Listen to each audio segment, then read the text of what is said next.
الحمد لله رب العالمين والصلاة والسلام على رسوله الكريم أما بعد. قال الله تعالى في القرآن المجيد: أعوذ بالله من الشيطان الرجيم، بسم الله الرحمن الرحيم.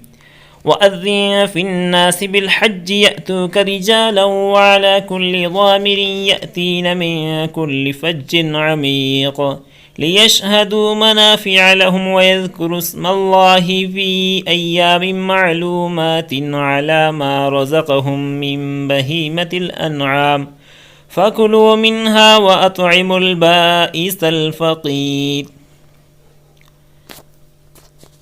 اور لوگوں کو حج کے لیے پکارو، وہ تمہارے پاس ہر دور دراز مقام سے پیدل اور اونٹوں پر سوار ہو کر آئیں تاکہ وہ منافع دیکھیں جو یہاں ان کے لیے رکھے گئے ہیں، اور چند مقررہ دنوں میں ان جانوروں پر اللہ کا نام لیں جو اس نے انہیں بخشے ہیں، اور خود بھی کھائیں اور تنگ دست محتاج کو بھی کھلائیں. حضرت ابراہیم علیہ السلام نے جب خانہ کعبہ کی تعمیر مکمل کر لی تو اللہ تعالیٰ نے ان کو حکم دیا کہ وہ لوگوں کو اس گھر کا حج کرنے کے لیے پکارے. حضرت ابراہیم علیہ السلام نے پہاڑی پر چڑھ کر حج کے لیے پکارا، اور اللہ تعالیٰ نے ان کی پکار کو نیک روحوں تک پہنچایا، اور اس کے بعد سے خانہ کعبہ میں حج و طواف کا سلسلہ شروع ہو گیا جو قیامت تک جاری رہے گا. آج حج کا سفر آسان ہے، چند گھنٹوں میں ہوائی جہاز دنیا کے کسی بھی حصے سے حاجیوں کو مکہ مکرمہ پہنچا دیتے ہیں، مگر پچھلے دنوں میں جب تیز رفتار سواریاں ایجاد نہ ہوئی تھیں تو انسان یا تو پیدل سفر کرتا تھا یا جانوروں کی سواری کر کے پہنچتا تھا. یہ مشقت بھرا سفر دراصل حضرت ابراہیم علیہ السلام کی اس مشقت کی یاد دلاتا تھا جو انہوں نے عراق سے ہجرت کر کے مکہ مکرمہ تک پہنچنے میں اٹھائی تھی، اور اس کا مقصد صرف ایک اللہ کی عبادت کرنا تھا اور اس کے گھر کو آباد کرنا تھا، جس کا ذکر سورہ ابراہیم میں ہے. یوں تو عبادت کے اور بھی طریقے ہیں، مثلا نماز، روزہ اور زکوٰۃ، مگر حج کی اہمیت یہ ہے کہ نماز اور روزہ صرف جانی عبادت ہے، اس میں پیسہ خرچ نہیں ہوتا. زکوٰۃ صرف مالی عبادت ہے، اس میں جسمانی محنت نہیں ہوتی. حج جانی اور مالی دونوں عبادت ہے، اس کے سفر میں پیسہ بھی خرچ ہوتا ہے اور ارکان کو بجا لانے میں محنت بھی کرنی پڑتی ہے. اس لیے حج انہی لوگوں پر فرض کیا گیا ہے جو مکہ مکرمہ تک پہنچنے کی استطاعت رکھتے ہیں، اور زندگی میں صرف ایک بار فرض کیا گیا ہے. اللہ تعالیٰ کا ارشاد ہے: وَلِلَّهِ عَلَى النَّاسِ حِجُّ الْبَيْتِ مَنِ اسْتَطَاعَ إِلَيْهِ سَبِيلًا وَمَن كَفَرَ فَإِنَّ اللَّهَ غَنِيٌّ عَنِ الْعَالَمِينَ. لوگوں پر اللہ کا یہ حق ہے کہ جو بیت اللہ تک پہنچنے کی استطاعت رکھتا ہے وہ اس کا حج کرے، اور جو کوئی اس کا انکار کرے تو اسے معلوم ہونا چاہیے کہ اللہ تعالیٰ تمام دنیا والوں سے بے نیاز ہے. بہت سے مسلمان ایسے ہیں جن کو دولت اور جوانی اللہ نے دی ہے، مگر وہ فریضہ حج کو ٹالتے رہتے ہیں. بڑھاپے میں حج کو جاتے ہیں، اس وقت حج کے ارکان ان سے صحیح طریقے سے ادا نہیں ہوتے. حج بلا شبہ اپنی گھریلو ذمہ داریوں سے فراغت چاہتا ہے، مگر زندگی کا کیا بھروسہ ہے. جب مالی وسائل اور فرصت نصیب ہوں تو ہر مسلمان کو حج کا فریضہ انجام دینا چاہیے، کیونکہ حج ایسی عبادت اور نیکی ہے جس کا کوئی بدل نہیں ہے، اور ایسی اخلاقی تربیت ہے جس کی مثال نہیں ہے. حاجی اپنے حج سے جہاں روحانی لذت حاصل کرتا ہے وہاں اخلاقی تربیت بھی حاصل کرتا ہے، کیونکہ اسے حکم دیا گیا ہے: فَمَن فَرَضَ فِيهِنَّ الْحَجَّ فَلَا رَفَثَ وَلَا فُسُوقَ وَلَا جِدَالَ فِي الْحَجِّ. جس نے ایام حج میں فریضہ حج ادا کیا وہ حج میں بے حیائی، برائی اور جھگڑا لڑائی نہ کرے.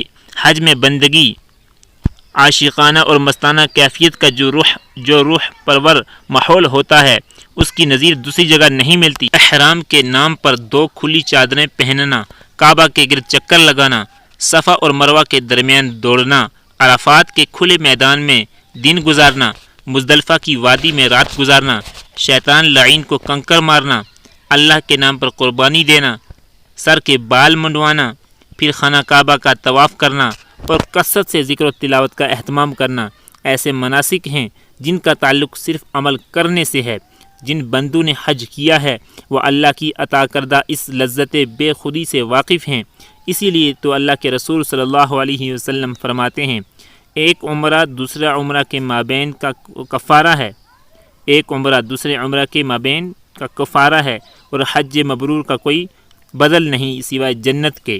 حج میں قربانی کے جو دن ہیں یعنی 10ویں، 11ویں اور 12ویں ذی الحجہ، ان دنوں میں ایک طرف تو قربانی کا حکم ہے اور دوسری طرف اللہ کا کثرت سے ذکر کرنے کا حکم ہے۔ ان دونوں حکم کو بجا لانے میں پوری دنیا کے مسلمان شریک ہیں۔ اس عبادت کے لیے حج کی شرط نہیں ہے، یعنی حج کے سارے ارکان و مناسک تو مکہ مکرمہ میں انجام پاتے ہیں، مگر قربانی اور ایام تشریق کا تلبیہ دنیا کے دوسرے علاقوں میں بھی انجام پاتے ہیں۔ یہی وہ اعمال ایسے ہیں جن کی وجہ سے سارے مسلمان حج کے عمل میں جزوی طور پر شریک ہو جاتے ہیں۔ حج کی طرح قربانی بھی حضرت ابراہیم علیہ السلام کی یادگار ہے۔ اللہ تعالیٰ نے خواب میں ان کو دکھایا کہ وہ اپنے بیٹے کو ذبح کر رہے ہیں۔ حضرت ابراہیم علیہ السلام نے حضرت اسماعیل علیہ السلام سے خواب بیان کر کے ان کی مرضی معلوم کی۔ فرما بردار بیٹے نے حکم کے آگے سر جھکا دیا۔ باپ نے بیٹے کو لٹا کر گردن پر چھری چلانے کا ارادہ کیا تو رحمت الہی نے یہ کہتے ہوئے حضرت ابراہیم علیہ السلام کا ہاتھ تھام لیا کہ تم نے خواب پورا کر دیا، امتحان ختم ہو گیا۔ مقصد آزمائش تھی، حضرت اسماعیل علیہ السلام کی شہادت نہیں تھی، اور ان کی جگہ میڈا ذبح کرنے کا حکم دیا۔ یہی سنت ابراہیمی آج تک مسلمانوں کے دینی ذوق و جذبہ کی رہنمائی کر رہی ہے۔ اللہ تعالیٰ قربانی کا یہ پس منظر بیان کرنے کے بعد کہتا ہے فَلَمَّا أَسْلَمَا وَتَلَّهُ لِلْجَبِينِ وَنَادَيْنَاهُ أَن يَا إِبْرَاهِيمُ قَدْ صَدَّقْتَ الرُّؤْيَا إِنَّا كَذَلِكَ نَجْزِي الْمُحْسِنِينَ إِنَّ هَذَا لَهُوَ الْبَلَاءُ الْمُبِينُ وَفَدَيْنَاهُ بِذِبْحٍ عَظِيمٍ وَتَرَكْنَا عَلَيْهِ فِي الْآخِرِينَ سَلَامٌ عَلَى إِبْرَاهِيمَ۔ جب ان دونوں نے سر تسلیم خم کر دیا اور ابراہیم علیہ السلام نے بیٹے کو ماتھے کے بل گرا دیا اور ہم نے آواز دی کہ اے ابراہیم تو نے خواب سچ کر دکھایا، ہم نیکی کرنے والوں کو ایسی ہی جزا دیتے ہیں۔ یقیناً یہ ایک کھلی آزمائش تھی اور ہم نے ایک بڑی قربانی فدیے میں دے کر اسے چھڑا لیا۔ سلام ہو ابراہیم پر۔ قربانی تقرب الہی کی ایک علامت ہے جس میں مومن یہ ظاہر کرتا ہے کہ وہ اللہ کے آگے سر جھکانے اور اس کے حکم پر نفس کو قربان کرنے کے لیے تیار ہے۔ جب تک دل میں خشیت نہ ہو اور اللہ کی مرضی پر اپنا سب کچھ قربان کرنے کا جذبہ نہ ہو، اس وقت تک قربانی قبول نہیں ہوتی۔ رسم ادا ہو سکتی ہے، سنت ادا نہیں ہوتی۔ اللہ تبارک و تعالیٰ کا ارشاد ہے لَن يَنَالَ اللَّهَ لُحُومُهَا وَلَا دِمَاؤُهَا وَلَكِن يَنَالُهُ التَّقْوَى مِنكُمْ كَذَلِكَ سَخَّرَهَا لَكُمْ لِتُكَبِّرُوا اللَّهَ عَلَى مَا هَدَاكُمْ وَبَشِّرِ الْمُحْسِنِينَ۔ جانور کا گوشت اور خون اللہ کو نہیں پہنچتا مگر اسے تمہارا تقوی پہنچتا ہے۔ اس نے ان جانوروں کو تمہارے لیے اسی طرح مسخر کیا ہے تاکہ اس کی بخشی ہوئی ہدایات پر تم اس کی تکبیر کرو، اور اے نبی نیکوکاروں کو خوشخبری دے دو۔ قربانی کرنے والا پہلے نماز عید الاضحیٰ ادا کرے پھر قربانی کرے، یہی سنت رسول اللہ صلی اللہ علیہ وسلم ہے۔ اسے اپنے دل کی کیفیت پر اور جانوروں کی صحت پر بھی نظر رکھنی چاہیے۔ دل میں تقوی ہو اور جانور صحت مند ہو، مومن دینی اور اخلاقی عیب سے پاک ہو، جانور جسمانی عیب سے پاک ہو تو انشاءاللہ قربانی مقبول ہوگی۔ رسول اللہ صلی اللہ علیہ وسلم نے فرمایا کہ 4 طرح کے جانور قربانی کے لیے درست نہیں ہیں۔ ایک کانا جس کا کانا پن ظاہر ہو، دوسرے بیمار جس کی بیماری ظاہر ہو، تیسرا لنگڑا جس کا لنگڑا پن ظاہر ہو، چوتھا بوڑھا کمزور جانور جس کی ہڈیوں میں گودا نہ ہو۔ قربانی کے بڑے جانور مثلا اونٹ، بیل، گائے، بھینس وغیرہ 7 لوگوں کی طرف سے قربانی کیے جا سکتے ہیں، اور چھوٹے جانور مثلا مینڈا، بکرا وغیرہ کی ایک شخص کی طرف سے قربانی ہوگی۔ قربانی کرتے وقت یہ دعا پڑھے ان صلاتی و نسکی و محیای و مماتی للہ رب العالمین لا شریک لہ و بذالک امرت وانا اول المسلمین۔ کہو میری نماز، میری قربانی، میرا جینا اور میرا مرنا سب کچھ اللہ رب العالمین کے لیے ہے جس کا کوئی شریک نہیں، اسی کا مجھے حکم دیا گیا ہے اور میں پہلے سر جھکانے والوں میں سے ہوں۔